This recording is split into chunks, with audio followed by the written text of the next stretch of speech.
ವೀಕ್ಷಕರೇ, ಸುಜಾತಾ ಭಟ್ ಅವರ ಭಾವ ಏಷ್ಯಾನೆಟ್ ಸುವರ್ಣ ನ್ಯೂಸ್ ಜೊತೆಗೆ ಎಕ್ಸ್ಕ್ಲೂಸಿವ್ ಆಗಿ ಮಾತನಾಡುವಂತಹ ಸಂದರ್ಭದಲ್ಲಿ ಸುಜಾತಾ ಭಟ್ ಅವರು ರಿಪ್ಪನ್ಪೇಟೆಯಲ್ಲಿ ನಾನಿದ್ದೀನಿ ಅನ್ನುವಂತ ವಿಚಾರವನ್ನು ಅವರಿಗೆ ಫೋನ್ ಮಾಡಿ ಅಲ್ಲಿ ನಾನು ಮದುವೆ ಆಗಿದ್ದೀನಿ ಅನ್ನುವಂತ ವಿಚಾರವನ್ನು ಅವರು ಹೇಳಿದ್ರು ಅನ್ನುವಂಥದ್ದನ್ನು ಕೂಡ ನಿನ್ನೆ ನೀಡಿರುವಂತಹ ಸಂದರ್ಶನದಲ್ಲಿ ಹೇಳಿದ್ರು.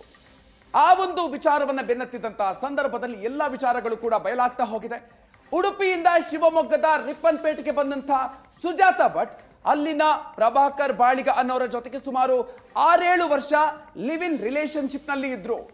ಪ್ರಭಾಕರ್ ಬಾಳಿಗ ಸುಜಾತಾ ಭಟ್ ಜೊತೆಗಿದ್ದಂತ ಮನೆ ಈಗ ಹೇಗಿದೆ, ಈಗ ಅಲ್ಲಿ ಏನಿದೆ, ಈ ಬಗ್ಗೆ ನಮ್ಮ ಶಿವಮೊಗ್ಗ ಪ್ರತಿನಿಧಿ ರಾಜೇಶ್ ಕಾಮತ್ ರಿಯಾಲಿಟಿ ಚೆಕ್ ನಡೆಸಿದ್ದಾರೆ.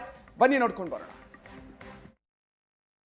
ಧರ್ಮಸ್ಥಳದಲ್ಲಿ ಸಾವಿರಾರು ಹೆಣಗಳನ್ನು ಹೂತು ಹಾಕಿದೆ, ನೂರಾರು ಹೆಣಗಳ ಅಸ್ಥಿಪಂಜರ ಸಿಗುತ್ತೆ ಅನ್ನೋ ಒಂದು ಪ್ರಕರಣಕ್ಕೆ ಸಂಬಂಧಪಟ್ಟ ಹಾಗೆ ಒಂದು ಟ್ವಿಸ್ಟ್ ನೀಡಿದ್ದು ಸುಜಾತಾ ಭಟ್ ಎಂಬ ಮಹಿಳೆ. ನನ್ನ ಮಗಳು ಅನನ್ಯ ಭಟ್ಲನ್ನ ಇಲ್ಲಿ ಸಾಯಿಸಿದ್ದಾರೆ, ಇಲ್ಲಿ ಹೂತು ಹಾಕಿದ್ದಾರೆ, ಆಕೆಗೆ ಅತ್ಯಾಚಾರ ಆಗಿದೆ, ಈ ರೀತಿಯ ಒಂದು ಕಣ್ಣೀರು ಹಾಕಿದ ತಾಯಿಯ ಹೃದಯವನ್ನು ಕಂಡು ಇಡೀ ಕರ್ನಾಟಕ ಮಮ್ಮಲ ಮರಗಿತ್ತು. ಈ ಹಿನ್ನೆಲೆಯಲ್ಲಿ ಈ ಸುಜಾತಾ ಭಟ್ ಯಾರು ಅಂತ ಹೇಳಿ ಸುವರ್ಣ ನ್ಯೂಸ್ ಸತ್ಯ ಶೋಧನೆಗಿಳಿದಾಗ ಆಕೆಯ ಭಾವ ವಾರಿಜಾ ಭಟ್ ಅವರ ಪತಿ ಮಹಾಬಲೇಶ್ವರ್ ಭಟ್ ಅವರು ಆಕೆ ಸುಜಾತಾ ಭಟ್ಟು ರಿಪ್ಪನ್ಪೇಟೆ ಬಳಿ ಒಬ್ಬ ಯುವಕನನ್ನ ಅಥವಾ ಒಬ್ಬರ ವ್ಯಕ್ತಿಯನ್ನ ಮದುವೆ ಆಗಿದ್ರು ಅಂತ ಒಂದು ಮಾಹಿತಿಯನ್ನು ಹೇಳ್ತಾರೆ. ಆ ಹಿನ್ನೆಲೆಯನ್ನು ಹುಡುಕೊಂಡು ನಾನು ಶಿವಮೊಗ್ಗ ಜಿಲ್ಲೆಯ ರಿಪ್ಪನ್ಪೇಟೆ ಪಟ್ಟಣಕ್ಕೆ ಬಂದಿದ್ದೀನಿ. ಇದು ರಿಪ್ಪನ್ಪೇಟೆ ಪಟ್ಟಣ.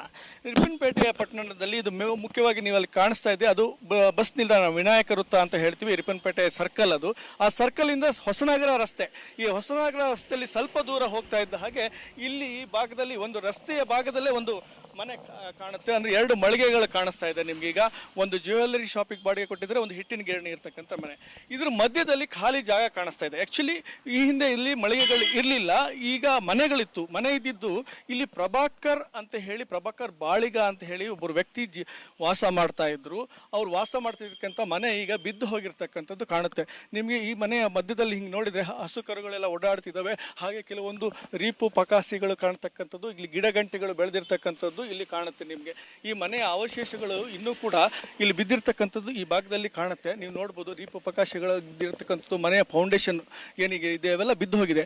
ಯಾಕೆ ಈ ರೀತಿ ಆಗಿದೆ ಅಂತ ಹೇಳಿದ್ರೆ, ಪ್ರಭಾಕರ್ ಬಾಳಿಗ ಅವರು ಈ ಮನೆಯಲ್ಲಿ ವಾಸವಾಗಿಲ್ಲ. ಅಂದ್ರೆ ಅವರು ತೀರಿ ಹೋಗಿ ಸುಮಾರು 2009-10ರಲ್ಲಿ ಅವರು ಸಾವನ್ನಪ್ತಾರೆ. ಅವರಿಗೆ ಈ ಸುಜಾತಾ ಭಟ್ ಅನ್ನೋರು ಒಂದು 2ನೇ ಪತ್ನಿಯ ರೀತಿಯಲ್ಲಿ ಇರ್ತಾರೆ. ಯಾಕಂದ್ರೆ ಆಕೆಗೆ ಒಂದು ಮೊದಲನೇ ಪತ್ನಿ ಇರ್ತಾರೆ.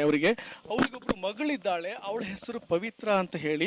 ಆಕೆ ಉಡುಪಿ ಜಿಲ್ಲೆ ಕುಂದಾಪುರದಲ್ಲಿದ್ದಾರೆ. ಈಗ ಅವರು ಅಲ್ಲಿ ಜೀವನ ಮಾಡ್ಕೊಂಡಿದ್ದಾರೆ.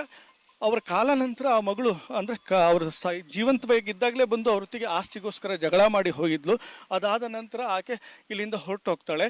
ಯಾವಾಗ 2009ರಲ್ಲಿ ಪ್ರಭಾಕರ್ ಬಾಳಿಗ ಅವರು ಸಾವನ್ನಪ್ತಾರೋ ಅದಕ್ಕಿಂತ ಮೊದಲೇ 2 ವರ್ಷದ ಮೊದಲೇ ಈಕೆ ಇಲ್ಲಿಂದ ಸುಜಾತಾ ಭಟ್ ಹೊರಟೋಗಿರ್ತಾರೆ. ಅದಾದ ನಂತರ ಮುಂದೆ ಅವ್ರು ಸಾವನ್ನಪ್ಪಿದ್ದ ಎಷ್ಟೋ ವರ್ಷಗಳ ನಂತರ ಬಂದು ಹೋದ್ರು ಅನ್ನೋ ಮಾಹಿತಿ ಹೇಳ್ತಾ ಇರ್ತಕ್ಕಂಥದ್ದು. ಇವೆಲ್ಲವೂ ಕೂಡ ಈ ಜಾಗದಲ್ಲೇ ನಡೆದಿರ್ತಕ್ಕಂಥದ್ದು. ಸುಜಾತಾ ಭಟ್ ಇರ್ತಕ್ಕಂತಹ ಅಂದ್ರೆ ಇಲ್ಲಿ ವಾಸವಾಗಿರ್ತಕ್ಕಂಥ ಜಾಗ ಇವತ್ತು ಏನೂ ಇಲ್ಲ, ಹಾಳಾಗಿರ್ತಕ್ಕಂಥ ಜಾಗ.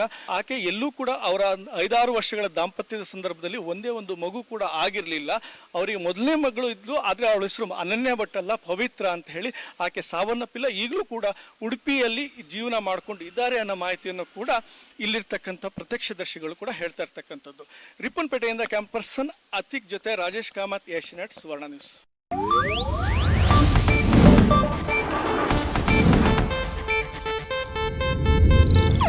ಇದು ಏಷ್ಯಾನೆಟ್ ನ್ಯೂಸ್ ನೆಟ್ವರ್ಕ್ ಪ್ರಸ್ತುತಿ.